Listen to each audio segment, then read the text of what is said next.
A good contract is worth its weight in gold. Are you a creative entrepreneur who contracts your services to others? Well, listen up, because this is for you. The Smithers Law Group has created 14 master contracts specifically for creative entrepreneurs. These contracts are industry specific, they're fully customizable, and you only pay a one-time fee. This is so much better and more affordable than speaking with an attorney who's going to charge you an hourly consultation fee, and it's so much more secure than just Googling up your contract and hoping for the best. Find your fully customizable and industry-specific contract at stulawgroup.com. Search for the contract link. And don't forget to tell them that I sent you.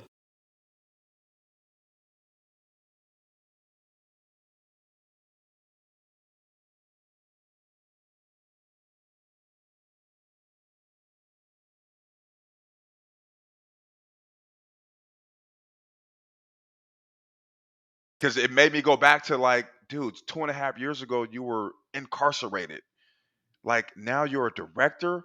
Like is like how did you make this happen? Like are you fit?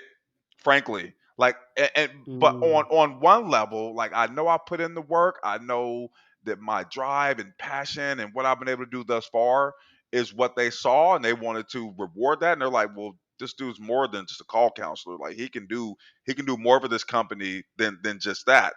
um, so I know that on one hand, but it's still like I've never been in any position remotely close to this, and I'm still only 2.5 years released from prison where I was, made to feel, this big. Repeat after me. I bring more than diversity, I bring irreplaceable perspectives. Hey, friends, my name is Whitney, and I'm the host of Impostrix Podcast, the show that validates professionals of color navigating imposter syndrome and racial toxicity in their career. Join us and be validated. You got this. Welcome back to Impostrix Podcast. I am looking forward to this conversation with Mr. Martin Lockett. We are talking about intersectionality of being a person of color, of navigating the career space, but then also of dealing with additional challenges like what Mr. Lockett has experienced, which is that of being someone who's been incarcerated. I think really the experiences and the identities that people have to take on after incarceration is really, really complex. And I would love to just learn more about your experience with it, Martin. So I'm going to let you introduce yourself, and thank you for joining us on the show. Well, thank you so much for having me, Whitney. And yes, we can definitely dive into the complexities around, identity and self-concept and post-prison and integration into society. But before all that, again, let me introduce myself. So my name is Martin Lockett. I am currently the director of cultural engagement at Lines for Life, based out of Portland, Oregon, which is a nonprofit organization centered on mental health awareness and substance use treatment resources. And so I am also a person in recovery from alcoholism, coming up on 20 years here in the next few weeks. And I am also a clinician. I work with folks privately, actually through a company down in Atlanta, Georgia, where they get referrals for clients. And so I'm a public speaker as well. I don't want to go on and give myself 20 different titles, but these are things that are central in my life, and they are part of my mission and my purpose and my passion. So I think it's important that I kind of give voice to those things. We're all for the titles here because, like, I don't know, if we're not going to give ourselves the titles, then other people might not. So that's all to say. And you also do you identify as a Black person? Very much so. Yes, that is. I should have said that first. I'm definitely a proud black man. So yes. Awesome. Cool, cool. And so you have been incarcerated before, correct? Yes, I've actually I was incarcerated twice. I did about 3.5 years at the age of 19 for an armed robbery that I committed with some of my high school buddies. I didn't physically go in and hold a gun to anybody, but I was the quote unquote mastermind to it. So I Mm, like drew up the blueprint of what the place looked like because I used to work there. And anyway, I set them up to be robbed. So we all went down for that. hmm. And then 2 years after my release, I then went back for 17 and a half years for DUI manslaughter, where I was the the cause of two deaths and another person being severely injured in a car crash on New Year's Eve of 2003.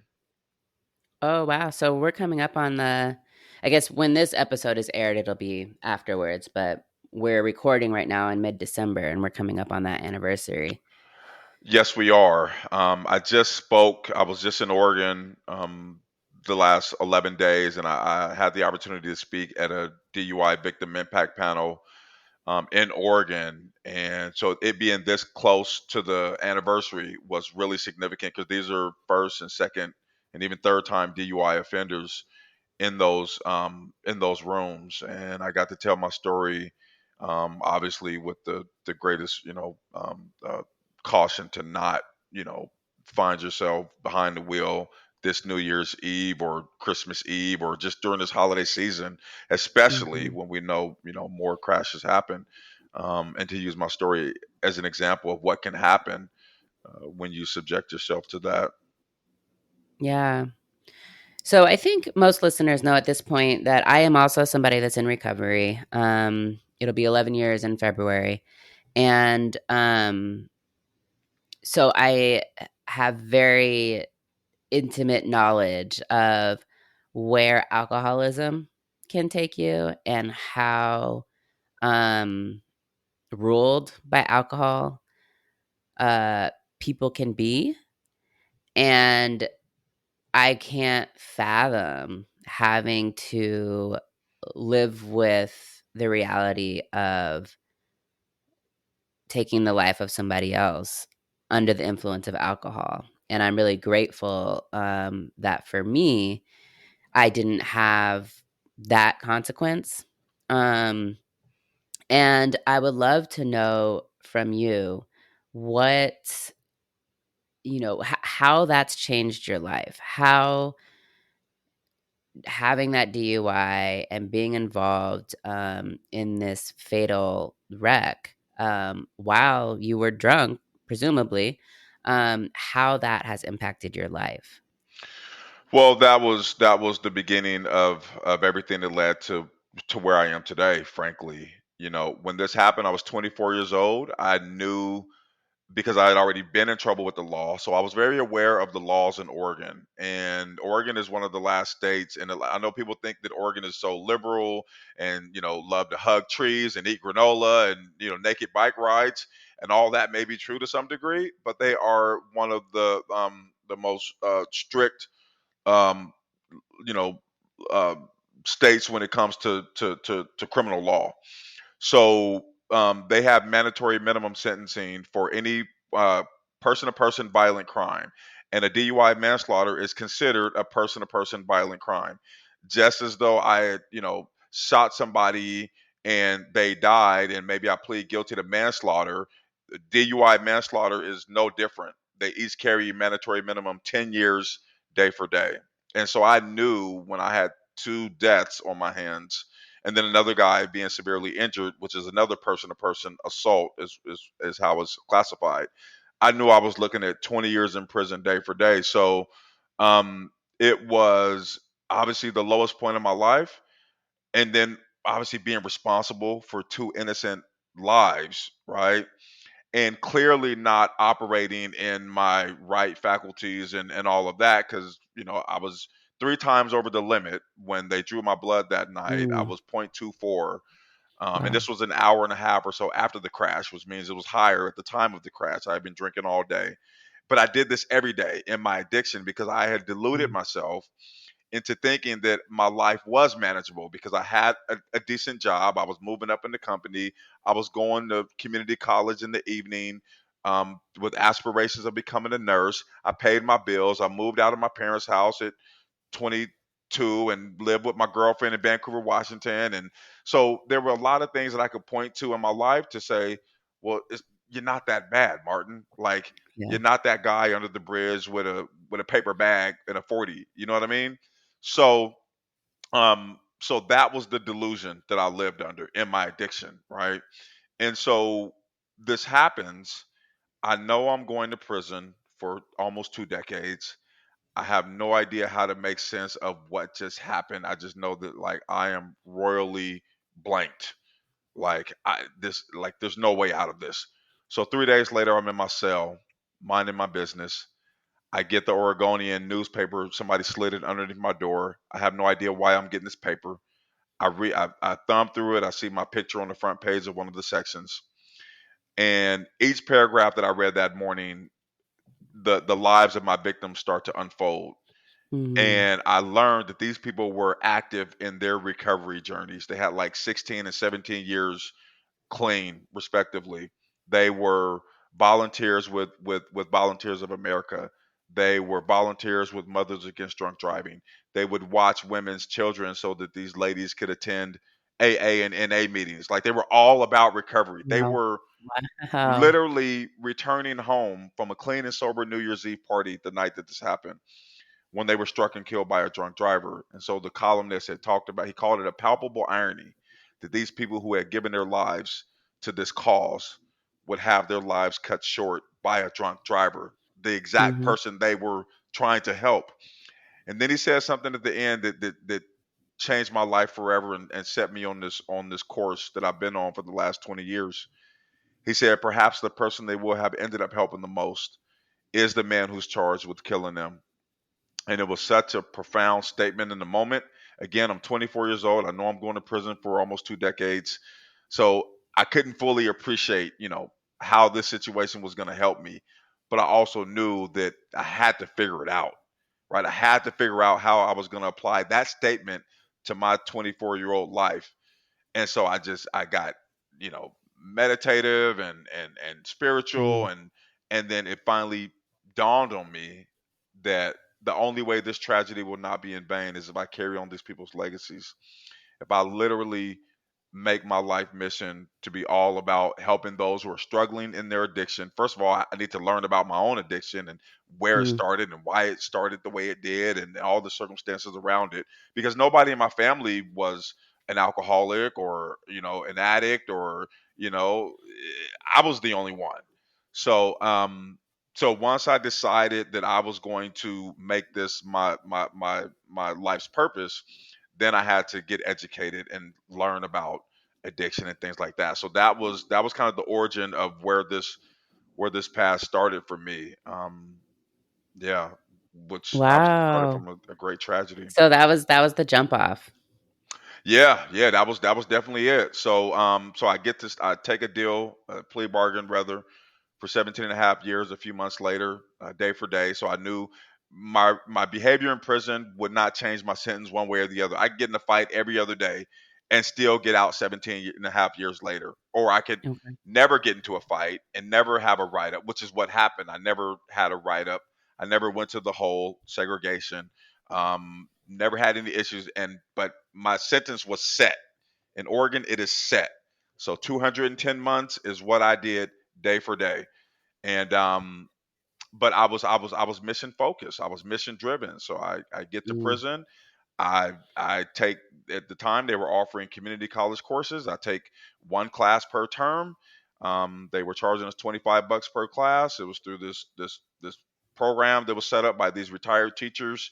And because there's no federal fund, well, there is now as of 2023, but since the crime bill was passed in 1995, when they want to be harsh on crime, it took away all the federal funding for those who are incarcerated to get an education beyond the GED.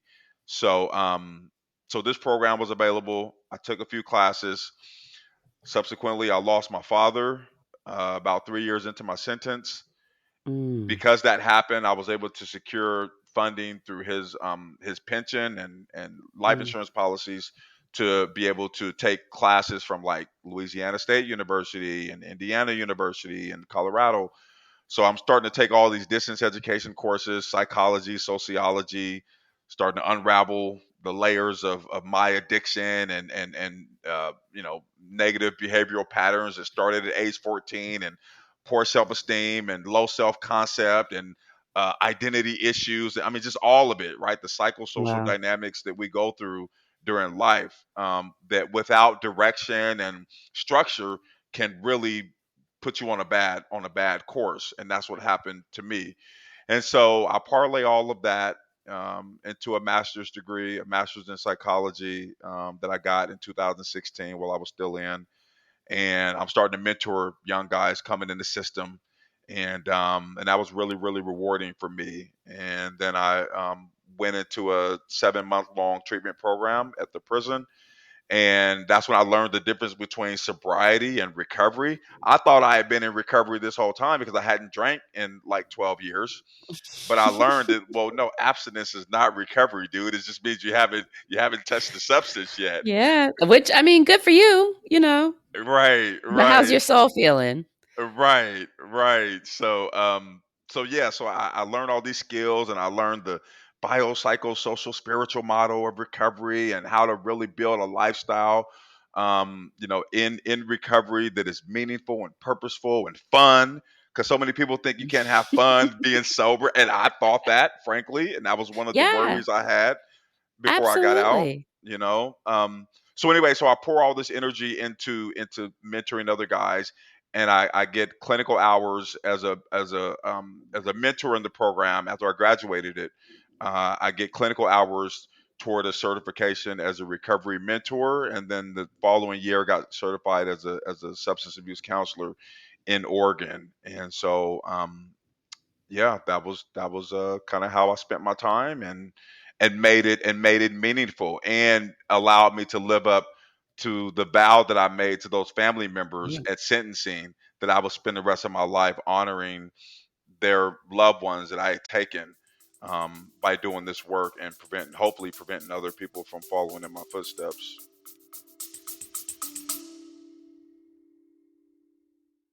Hey, y'all. So let's switch gears for just a minute. We talk so much about empowerment of folks of color on this show. And now I want to take a second to talk about our legacy. It's so important that as we're out here doing our thing and making that money and trying to be the people that we want to be for our communities and families, that we get our estate plan together. And I know estate planning can be overwhelming. We've got your back. Our team is here to guide you every step of the way. Wills for the People is an estate planning practice that prioritizes creating and advancing generational wealth, particularly within families of color and middle class families. This is because it's so important that we just get started. So, what do you want your legacy to be? And what steps have you taken to ensure that that happens? Take those steps with Wills for the People, where intentional planning meets transformative results. Visit our website for your free consultation at willsforthepeoplega.com. Mention Impostrix Podcast and we'll give you 10% off of your package. All right, I'll see you over there. Let's get back to the show. Right. Wow. So much of what you said there resonates with me at some level or another, and I appreciate you sharing that with us.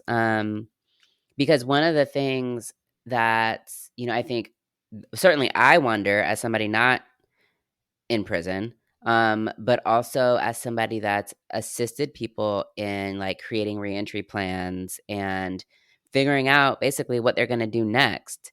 Particularly when there's such a long time that you've spent in prison, um, it's hard to get back into the thing that you were doing that you were interested in. Even yourself, you're talking about initially that you had been studying to become a nurse. Hmm. And then like life happens. And life continues on the outside and it continues on the inside. And I know that, on the inside, people, just like on the outside, have different, I don't know, just they change.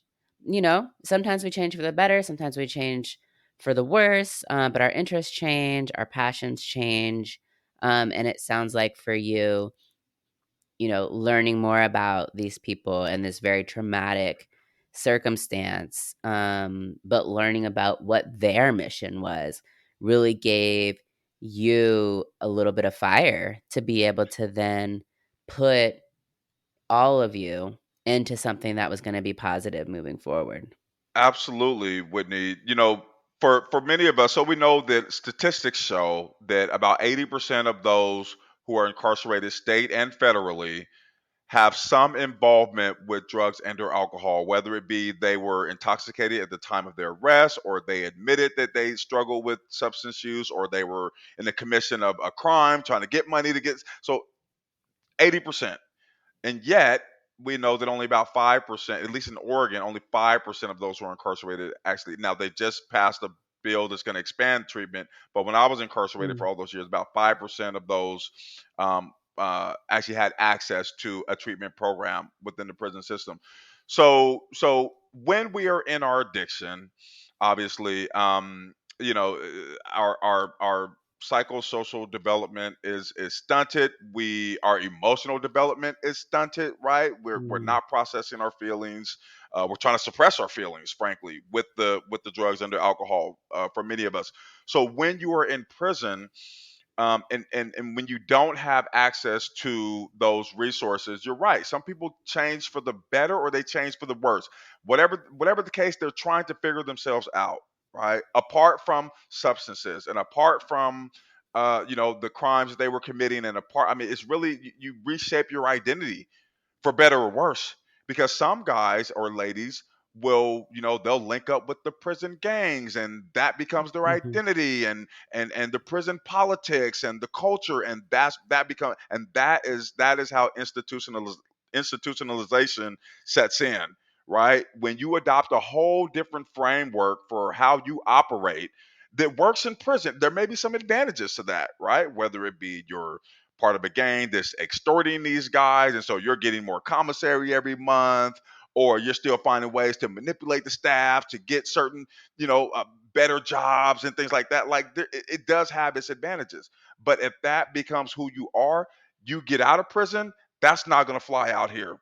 That is not a way to reintegrate successfully in society. Thus, people find themselves going back within 6 months to a year. Or you can sit with yourself, because I sat with myself almost every day and reflected, right, and thought about that 14-year-old shy, immature, wayward youth that I was. Like, I sat with and like, why did he feel that way? Why did he have such a strong need to belong? Why was he willing to do anything anybody wanted him to do, just for their acceptance of him, right? And so that's what started to kind of shape my new identity. Honestly, Whitney, I had no idea what my purpose was in life.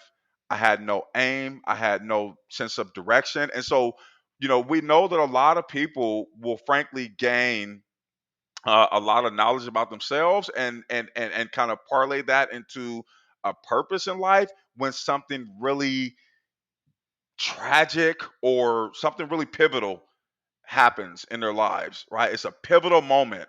And because it causes you to like reflect and to think and to like, you have to make sense of it somehow. Otherwise it'll just consume you.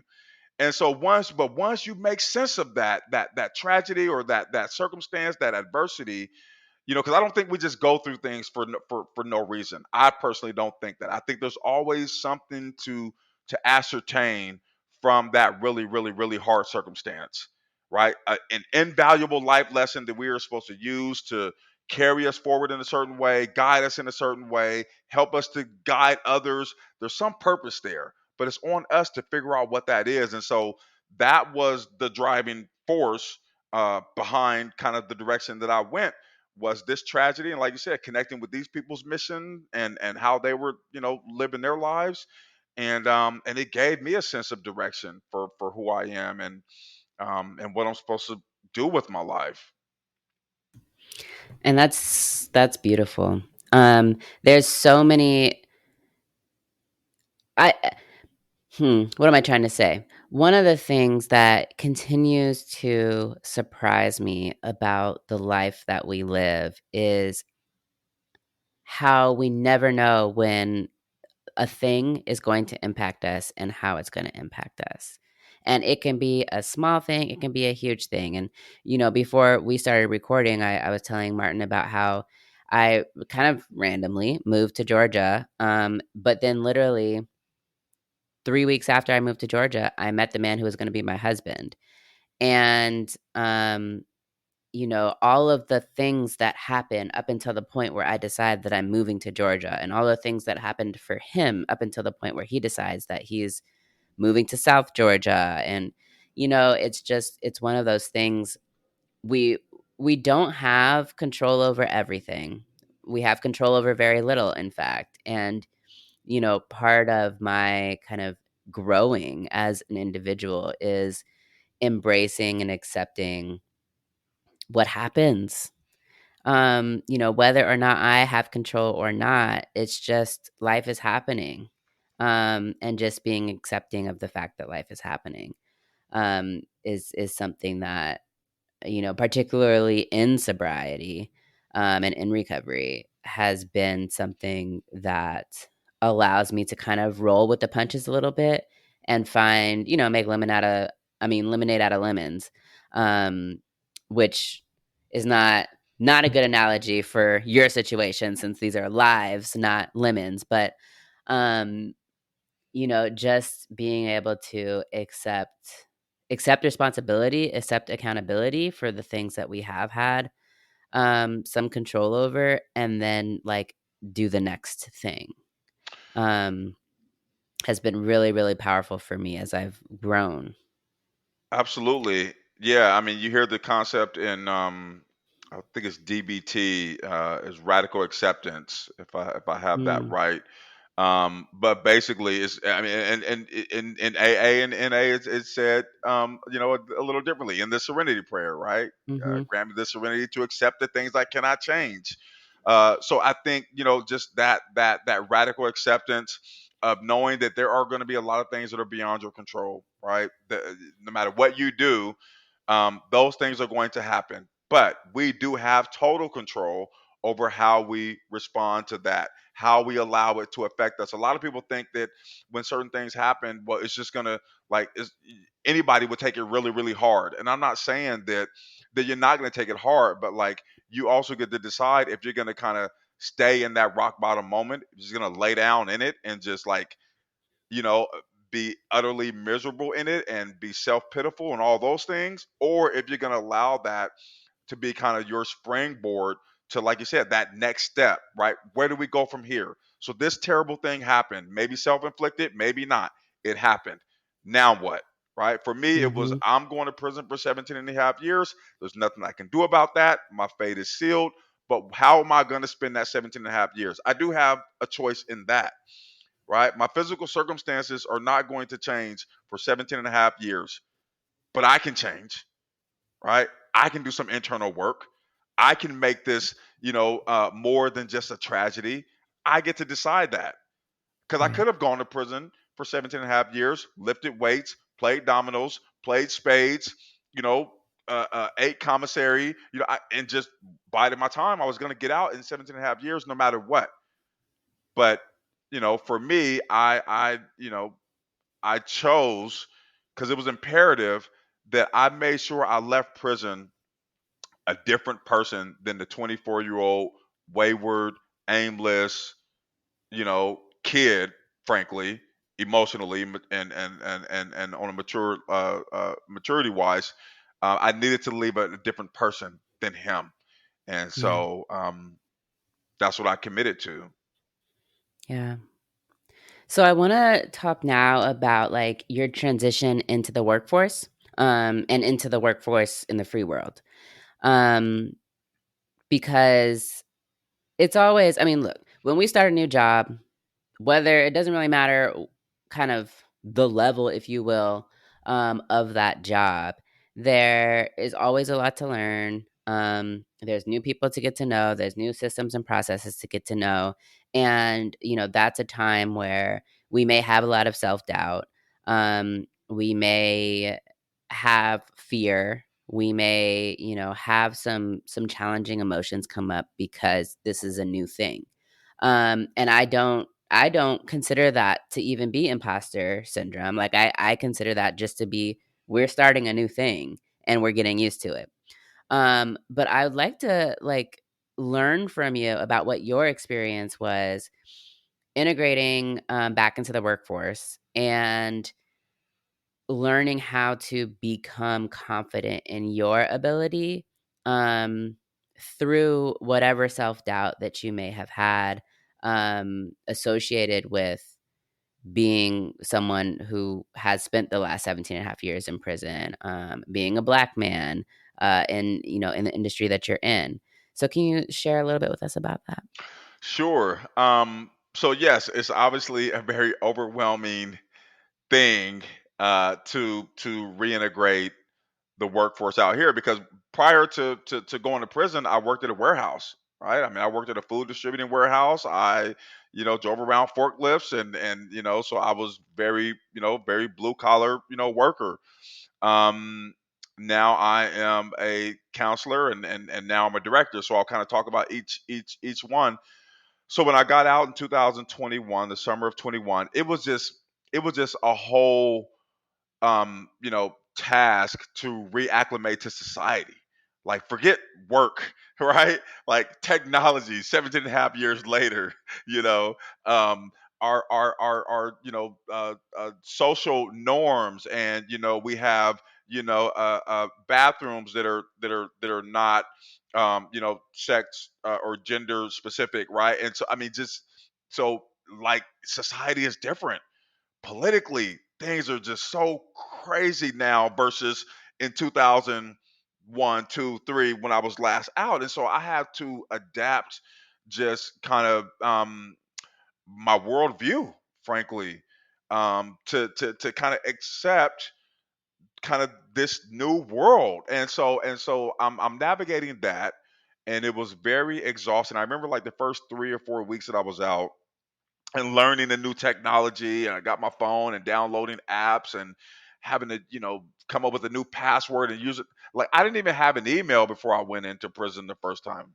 So like I was literally starting from Wow. ground zero with this. And Yeah. so I remember the first 3 or 4 weeks, like at the end of the night, toward the end of the night, I was just so mentally drained. I was physically drained, exhausted because I was taking in so much stimuli.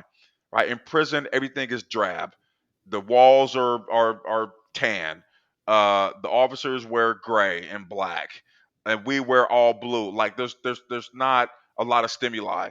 And so I get out and I'm in the grocery store and there's bright colors and lights and kids running around and babies crying and just people. It was a lot to take in, and so there's that.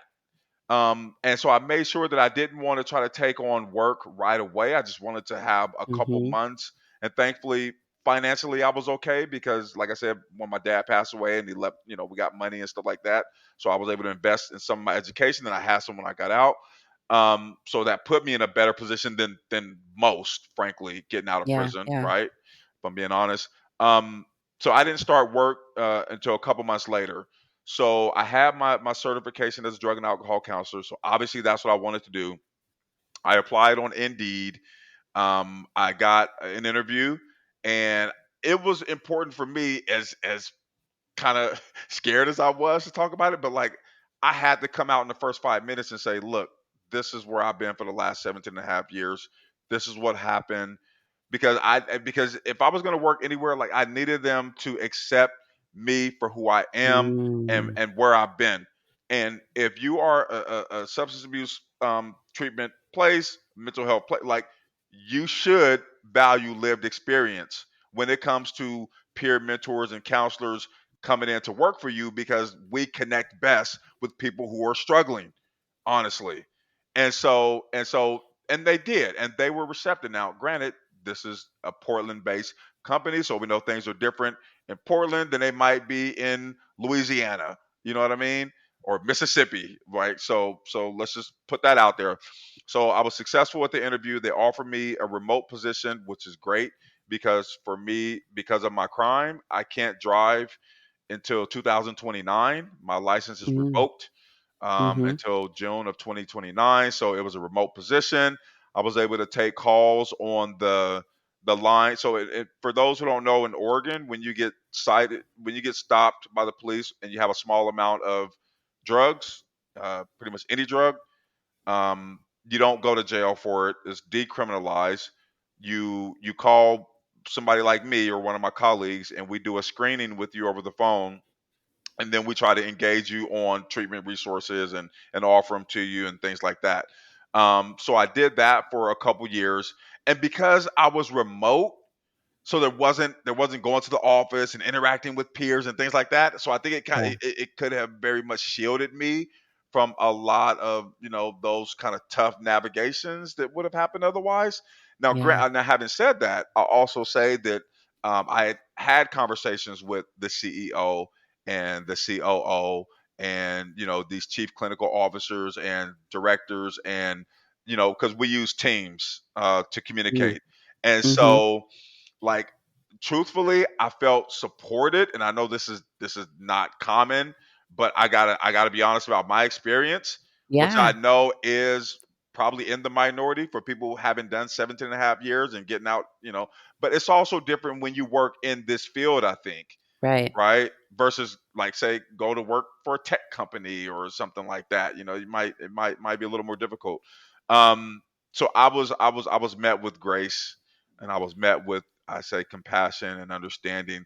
So frankly, that part wasn't so difficult. I will say, and we can talk about this now or a little bit later, with the promotion to director of cultural engagement. Now I'm in senior management. Um, and that's where my kind of self-doubt has crept in and Mm. made me Yeah. think, like, well, am I worthy of this? And so I don't know if you want to go there now, but Yeah. okay. Yeah, I'd love to hear about that. And first, like the things I'm thinking about at the time when you were released and you started in the role taking calls, like that was during COVID, right? Yeah, yeah, it was very much during So I COVID. think, maybe part of that also was helpful for you in the fact that I mean, I'm thinking about like social anxiety, really, and you didn't use those words, but in the difficulty that sometimes folks have, just in general, with navigating spaces where we are needing to interact with people face to face or in close proximity, or even going into the office and having to like say hi to people every day instead of just like not having to talk to anybody. Um, and so I was just thinking about how like the time that you were released and what the time was like then, versus now. While there's still COVID out there, like we all out doing our things, like we are very much living the new normal, as they say. And so it would too make sense to me just in terms of like the physical and social part of working period across industries, these days looks very different and is in ways more demanding than during COVID. But yeah, I'm super interested to hear about like what it's like now as a director. Um, yeah. Absolutely. And I do want to go back because you did make a point, and I do want to say something about this as well, that even though I wasn't physically showing up in these spaces with people and having to navigate that, like, because, so for instance, so they paid me more than I thought I was going to get paid, Mm, and even making that money, I sometimes question myself, like, man, like, why are they paying me this salary? Like, I just got out of prison. Like, certainly, because in prison I had one of the top paying jobs, and I was making $78 a month, and like, you know what I mean. And so I'm questioning internally, like, do I really deserve this? Like, what they're paying me? Like, these people have been, mhm, they've never been to prison, and they're making the same or maybe a little bit more, but like, so I had to, like, accept that. I literally had to, like, tell myself sometimes, Martin, like, you deserve this. You've educated yourself. But like, because for a while I'm like, but I still have this inmate identity, right? Mm. Like I did, that was my identity for 17 and a half years. So I always knew my place when I was in prison. Obviously, you're very much made aware of your status amongst uh, volunteers who come in, officers, pretty much anybody who's not incarcerated. You know that you are less than. You feel that, right? It is very dehumanizing to be in prison. And I'm not saying that somebody come to you every day and say, oh, you're less than human, but when they refer to you more by your number or your cell number than your name, that is dehumanizing. You know what I Mhm. mean? Mhm. Just the ways that they will berate you, or maybe not me directly, because I never put myself in that position, but you see the way they talk to so many other guys who are locked up. You see the way they treat them in visiting when their families are there. You see the way they treat their families coming in. And so it is a very dehumanizing experience, and I had to like mentally combat that. And I know this is far away from what we were talking about, but but this is what goes into one's kind of how they come to see themselves inside, and then you have to change that narrative about yourself when you get out, because now you're on equal footing with everybody out here. And internally, I didn't feel that I was. I literally didn't feel that I was. And I talked to my family and friends about that. And I'm like, man, like I'm finding myself having to remind myself that I'm on equal footing with people. I don't have to take a back seat or kind of, not be as vocal, because I'm worried about a ramification if I say the wrong thing. It's like, well, no, I'm free now. And so that was a challenge Yeah. for sure. But, and you said this is a different a thing, but it's not. It's not, because it's not just on the inside where you are being served that identity, but for those of us on the outside who have very little or no involvement with the criminal legal system, we're being told that about people who are incarcerated Right. or people who are arrested. It is so um stigmatizing to have an arrest, to have a visit from a police officer to your door. There are so many ways in our society where even after serving your sentence, you don't have the rights of other people, Right. or you don't have the respect of other people. You don't have the voice that, a voice that's as valued as other people's voice. Um, and particularly when we consider race and the people who are incarcerated in this country, um, versus the people who aren't, like, it compounds as far as the, I don't know, the way that it affects how we're able to show up both socially in society, but also in the workplace. And so it is no surprise to me hearing you say these things because, yeah, I mean, obviously people don't even hire people who have criminal histories. People don't even hire people who have arrests. Arrest is Right. not a criminal history. People don't rent to people who have arrests or who have past criminal involvement.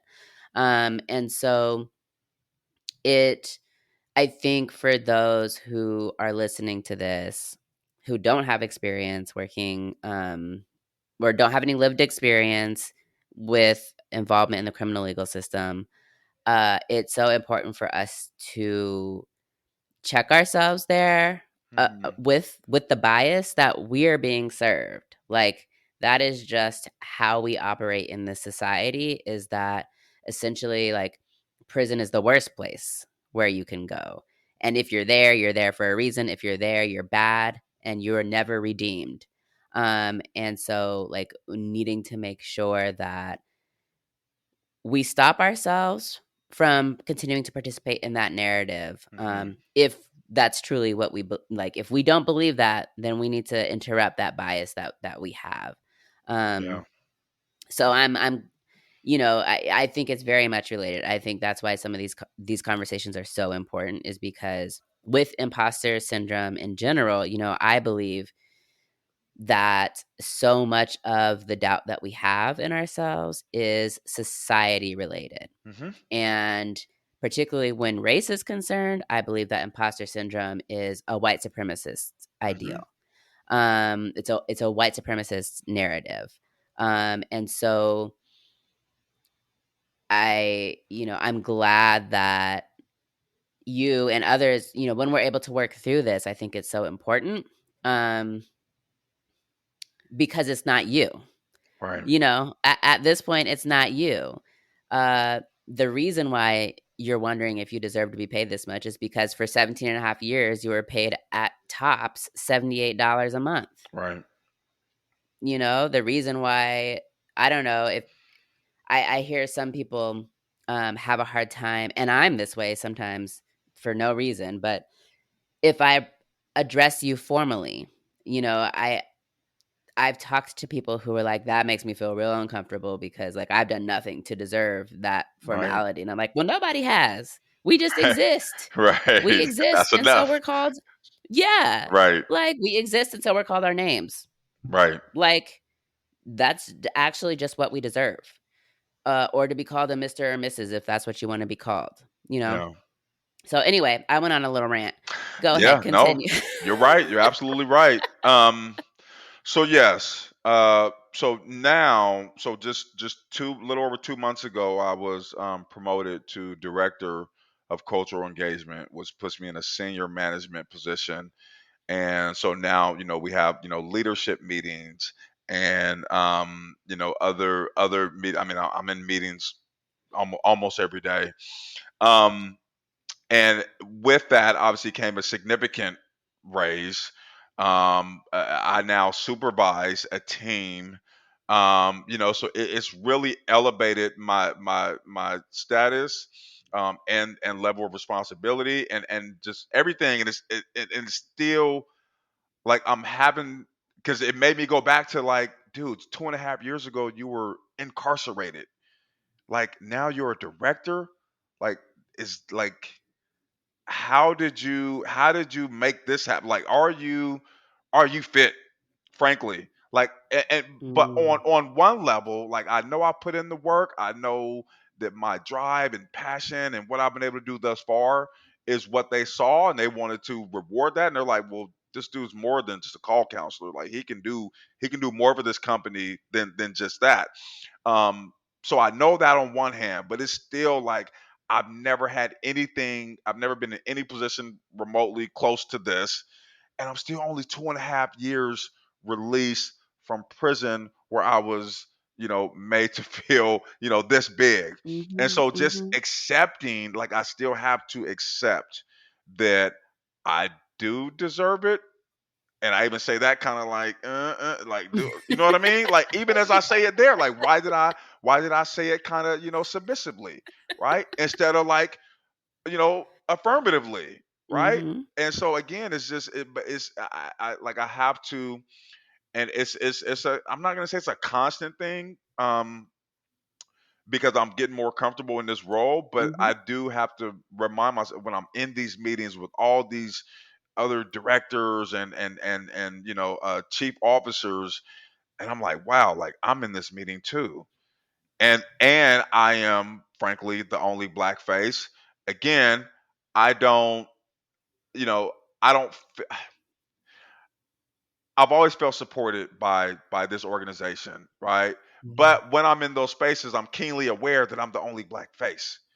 You know what I mhm, mean? And so, mhm, yeah, we can be a little uncomfortable, or we feel like we have to pronounce all of our INGs, and we have to show up, and we can't make a mistake because, right, because we're like yeah, we don't just represent ourselves.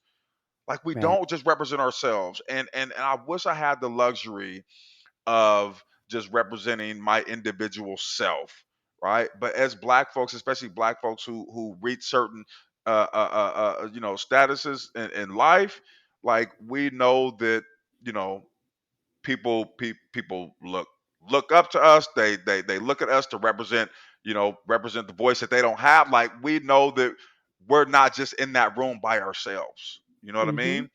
And mhm, so I think just kind of maybe the added pressure of that makes us question if we're up to the task, if we're good enough for it, if we can do justice to this role, and all Mm-hmm. the not just the occupational responsibility we have, but the social responsibility we have as well, right? And so, yeah, there's a lot of there's a lot of internal dialogue going on with myself as I navigate this new space. um and I think, I mean, I guess that's a normal thing coming out of prison after 17 and a half. Like, I don't know, right? I mean, what am I comparing it to? I mean, I have no reference. I've never This is the first time I've done this, right? Right. So, you know Yeah.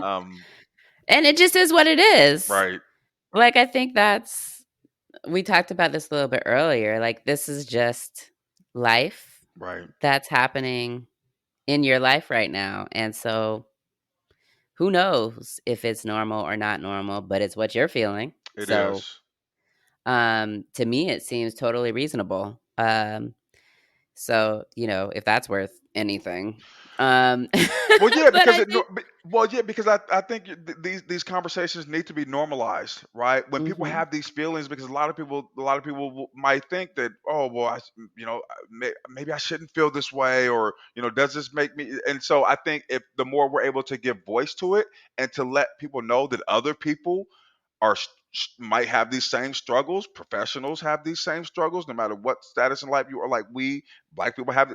So the more you know that you're not alone, I think that gives you some strength. Hopefully, it gives you mhm, some encouragement, right? mhm. And so then it kind of loses its power. Yeah. I think so. I think, it is gaslighting is such a hot topic word right now, and I Mhm. use it a lot because I feel it a lot. And it's something that I do to myself, but that I also feel being done to me. And I think, like you said, the more that we discuss, the more that we share what our experiences are, and realize that we're not unique in our experiences, the harder it will be for us to continue to gaslight ourselves, or for others to gaslight ourselves around I don't know, non-normativity. I don't think that's a word, but Works the for the me. uniqueness of, right, of our experience. Like, because I'm sure people listening to you, and matter of fact, what you said, even about making money, like the amount of money that you made. I've heard one of my white male friends say these exact words, and he is someone who is coming from a blue collar, working class family, who in his adulthood is making more than his parents ever made. And Hmm. he feels the imposter syndrome around the fact that, like, he shouldn't be making that much money. He's Hmm. not worth that much. Like, what does he do with all? Like, he has all these feelings Right. around this money that he's making, um, and I just think so many more of us have these thoughts and these realities than we know, simply because it's not really okay for us to talk about it. Like, even discussing, self doubt can sometimes be, in this competitive capitalist society, it's, not rewarded. It's not something like, no, if I'm hiring you, like, I don't want to hire somebody who I know has self-doubt to do anything. Right. you know? Yeah, I Like, need you to be not to, supremely confident. I need you to right. be supremely assertive, right? All the time, be on point, like, and that's just not realistic. But like you Mhm. said, in this particular society, that's what's rewarded, right? Mhm. That's what people strive to be like those people, but really those people are putting up a facade, because nobody is supremely confident 100% of the time. They're just Yeah. not.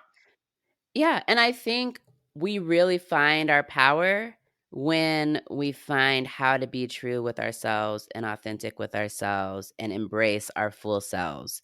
And that does not mean staying at the self doubt. What that means is finding a way to overcome it, finding a mantra, finding an affirmation, finding a specific type of exercise or a music or whatever the tool is going to be to get us out of that feeling, and not to push it down and pretend like it's not there, but Mhm. just to kind of, what's the word that I like caress it like we would Mm, a child who's scared. Like, just kind of support ourselves through the feeling until we get to the other side and do the damn thing, that's right. that we're gonna do because we know how to, we're gonna do it and it's gonna be great. We just have to get ourselves, like, walk ourselves through it, um, using whatever the tools are that work for us.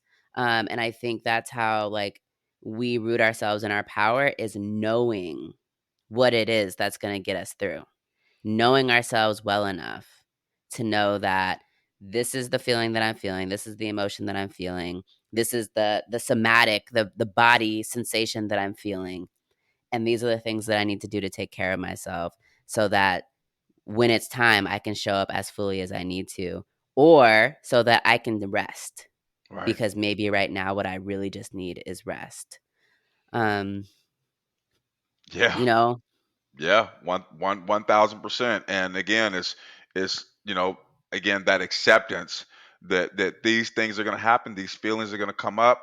But what am I going to do to take care of myself through these feelings? Right. The Mm, goal is not to never have the feelings, right? mhm, That's right, that's that's not realistic. The goal right. is to, like you said, to recognize when they're coming on, and where they're coming from, and then how to properly respond to take care of yourself through that and you know get to a better place. That's you know that's the sweet spot. Yeah.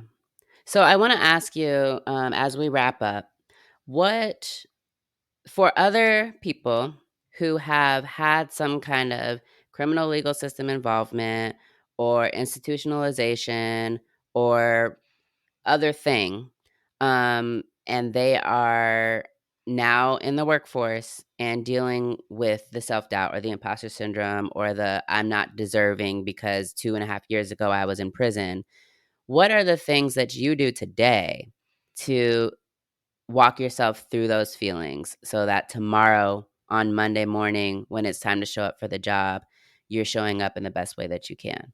What do Absolutely. you, how do you deal with it? What do you do? Yeah, so I have a huge self care program. I know this is cliche, but I mean for me, it's what helps me to kind of decompress if I'm struggling, right? So I have Mhm. a workout gym in my basement. I do that. I go for walks. There's a beautiful park by my house. I do some physical Mhm. stuff to kind of relieve that tension. I also remind myself, and positive self-talk is so critical, especially when we have internalized so many negative messages from others around us about ourselves. They kind of help Mhm. to shape our self-concept, which has a direct impact on our self-esteem. So I think we have to counter those negative narratives about ourselves. And so I think that one of the biggest ways for me, and I hope this will help somebody else, is to, like, whatever position you are in, to remind yourself that you did not get there by accident. Mm. Nobody is doing you a favor by giving you the job. Like, you absolutely earned every single ounce of that. You did. You Yeah. did the work, you got the education, you got the certification, you got whatever the experience to put you in that position. So don't feel guilty about that. Don't feel that you're not deserving of that or worthy of that. You earned that. You did that. That didn't happen by accident. It didn't fall into your lap. And it's important you remind yourself of that. Wow. Thank you. Um, yep. Yep. Yeah, And it's so true. Like, sometimes we don't give ourselves credit for the work that we did. that's right. Um, and even hearing you talk, it's like, well, shit, you the best person for the job. You done spent 17 and a half years not getting caught up in everything that this country, this state, this system wants you to get caught up in, That's right. because they don't want you to exit the criminal legal system. Right. So, like, the resilience and it's just, w- we have to start giving ourselves all the credit where we're due, and we are due the credit. That's right. Absolutely. Thank you so much for this conversation, Martin. Where can folks find you if they want to talk more? Absolutely. Well, again, thank you so much for having me. This was incredible. Just the topic. I've never talked about this topic publicly, so thank you for giving me the opportunity to do Mhm. that.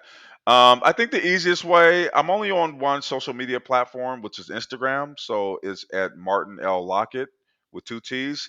And then my website is martinlockett.com. Awesome. Thank you. I hope that people who are in similar circumstances or who aren't, really feel seen by this conversation. I think these conversations are so important. Um, and it really, I think, helps us see the humanity in each other. Um, so I'm just really, again, appreciative at your willingness to talk about it and your vulnerability. Thank you so much. It was totally my pleasure, Whitney.